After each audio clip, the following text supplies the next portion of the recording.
सिर्फ और सिर्फ इस्लामी कवानीन पर मर मिटने के लिए हम वक्त तैयार बैठे रहे। इस मुल्क के अंदर एक फितना पैदा किया गया जिसे कादियानियत कहा जाता है, जो नबी करीम सल्लल्लाहु अलैहि वसल्लम की नबूवत पर डाका डालने वाली ताकत है, जिस अंग्रेज ने पाला और पोसा और यहां के माशरों में उसे तरवीज देने की कोशिश की, लेकिन पाकिस्तानी कौम ने उसे कबूल नहीं किया। उसके खिलाफ उलमा ने, अकाबिर ने, मुसलमानों ने बिला रंग तफरीक और मसालिक के तकसीम के मुनज़्ज़म और मुत्तहिद होकर तहरीक चलाई और इस अंग्रेज के पाले हुए टोले को बदतरीन शिकस्त फाज। और फिर पाकिस्तान के पार्लियामान के अंदर 7 सितंबर 1974 को एक तारीखी फैसला पार्लियामान से आता है और पाकिस्तानी आईन के अंदर यह लिखा गया, यह नवश्ते दीवार है कि कादियानी गैर मुस्लिम हैं, गैर मुस्लिम अक़लियत हैं, दायरा इस्लाम से खारिज। वो जो अपने आप को मगरिब के सामने तस्वीर बहाकर मुसलमान करार देते हैं, पाकिस्तान के कानून के रूह से वो गैर मुस्लिम हैं, दायरा इस्लाम से खारिज। लेकिन यहां हर दौर में इन कवानीन के तहफ़्फ़ुज़ की जंग लड़नी पड़ती है। 1974 में हजरत मुफक्किर इस्लाम मौलाना मुफ्ती महमूद रहमतुल्लाह अलैह, हजरत मौलाना शाह अहमद नूरानी रहमतुल्लाह अलैह, जिनका ताल्लुक बरेलवी मसलक से था, और इसी तरह से मौलाना अब्दुल सत्तार खान नियाजी और मौलाना अब्दुल हक अल्लामा शेख मोहम्मद यूसुफ बिन नौरी रहमतुल्लाह अलैह और दीगर बहुत ज्यादा अकाबिर की बड़ी एक तादाद, जिन्होंने पूरे मुल्क में तहरीक निज़ाम मुस्तफ़ा, जो हजरत अमीर शरीयत अताउल्लाह शाह बुखारी रहमतुल्लाह अलैह की तरफ से तोहफा था इस उम्मत को, इस कौम को, उस तहरीक को तसलसल दिया। लोगों ने अपनी जानों के नजराने पेश किए और इस मुल्क में मौजूद अंग्रेज के काले कवानीन को तब्दील करके पाकिस्तान के आईन में कादियानियों को गैर मुस्लिम और दायरा इस्लाम से खारिज अक़लियत करार दे दिया। आज बार बार उस कानून को छेड़ने की कोशिश की जाती है। गुज़श्ता दिनों एक फैसला आया था सुप्रीम कोर्ट की जानिब से, एक कादियानी नाशिर जो अपने तहरीफ शुदा कुरान, अपनी जानिब से जो उन्होंने कुरान तहरीफ करके तरतीब दिया है, उसकी तकसीम की उसे इजाजत दी गई और वो बाकायदा 3-4 साल की जेल काट चुका था। उसे बरी किया गया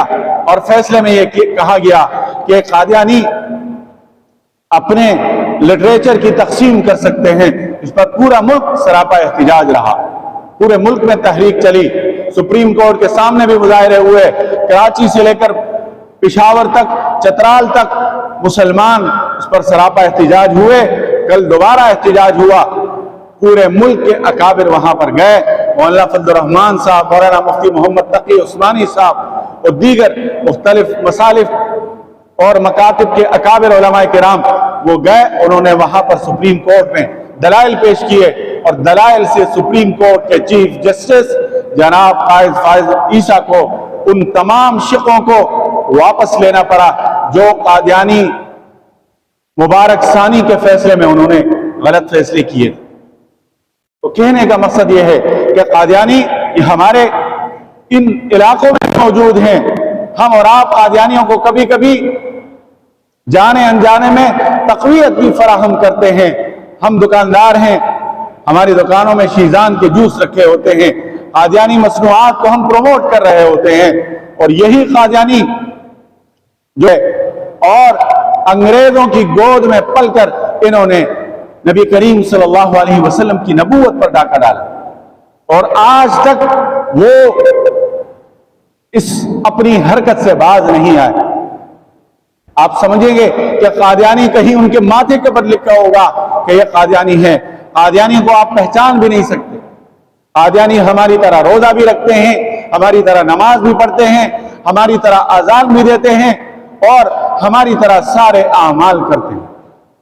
इसलिए जब वो बरतानिया या दीगर यूरोपीय ममालिक में जाते हैं तो वो उन अंग्रेज हुक्मरानों के सामने बिलबिला कर रोते हैं कि हम मुसलमान हैं, पाकिस्तानियों ने हमें इस्लाम से खारिज कर दिया है, तो हमारे उलमा उनको कहते हैं कि हमने तुम्हें इस्लाम से नहीं निकाला, तुमने उम्मत मुस्लिमा को मिर्जा गुलाम अहमद कादियानी की अपनी तसनीफात के अंदर इस्लाम से निकालने की कोशिश की है। मिर्जा गुलाम अहमद कादियानी लिखता है कि जो मुझ पर ईमान नहीं लाता, नऊज़ बिल्लाह, वो न सिर्फ दायरा इस्लाम से खारिज है बल्कि वो नाजायज औलाद हैं। ये उसके अल्फाज हैं, वो अल्फाज मैं इस मिंबर पर दोहरा नहीं सकता, और वो पूरी उम्मत मुस्लिमा को गैर मुस्लिम करार देता है, जबकि हमारे पास कुरान करीम मौजूद है, नबी करीम सल्लल्लाहु अलैहि वसल्लम की अहादीस मौजूद है।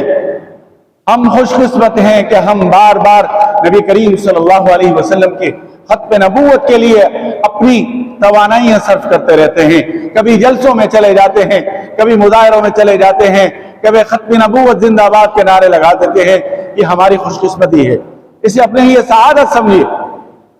और अपनी सफ़ों में, अपने इलाकों में, अपने बाजारों में इन अनासिर पर हमें नजर रखनी चाहिए।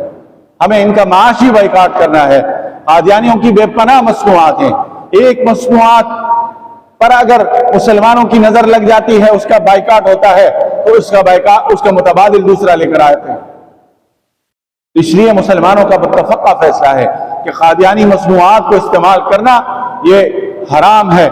और इसके मुकाबले में किसी और गैर मुस्लिम की मसनूआत को तो हम इस्तेमाल कर सकते हैं, लेकिन कादियानियों की मसनूआत को तर्क करना ये मुसलमानों पर लाजिम और वाजिब है। इसलिए कि हम उनका माशी बाइकाट करेंगे तो वो अपनी शैतानी सरगर्मियों के लिए जो मुसलमानों से तिजारत करके पैसे कमाते हैं, वो अपनी उन सरगर्मियों पर लगाते हैं। जो उन्होंने यहाँ चनियोट के अंदर कादियान बनाया हुआ है, और वहाँ इंग्लैंड के अंदर भी कादियान बनाया हुआ है, वहाँ हिंदुस्तान के अंदर भी कादियान बनाया हुआ है, ये तमाम शैतानी मराकिज के अड्डे हैं। और हमारी तहरीक उस वक्त तक जारी रहेगी कि जब तक ये टोला इस मुल्क से पूरी तरह पाक और साफ नहीं हो जाए। इसलिए कल के सुप्रीम कोर्ट के तारीखी फैसले पर हम तमाम जजेस को बशमूल चीफ जस्टिस ऑफ पाकिस्तान जनाब काजी फाइज ईसा साहब को खराज तहसीन पेश करते हैं कि उन्होंने न सिर्फ ये कि अपनी गलती का एतराफ किया, बल्कि ये तस्लीम किया और ये ऐलान किया कि कादियानी उस वक्त तक पाकिस्तान के शहरी हुकूक हासिल नहीं कर सकते जब तक वो पाकिस्तान के कवानीन की पासदारी नहीं करते, या फिर वो इसी तरह से जलील और रुस्वा होते रहेंगे।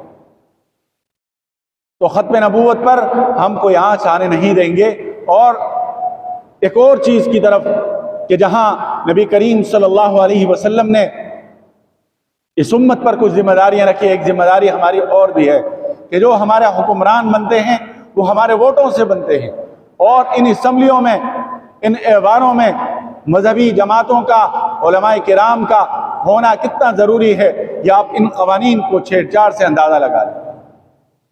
कि जब मजहबी लोग, उलमाए किराम असम्बलियों में, ऐवानों में नहीं होते, तो फिर ये अंग्रेज के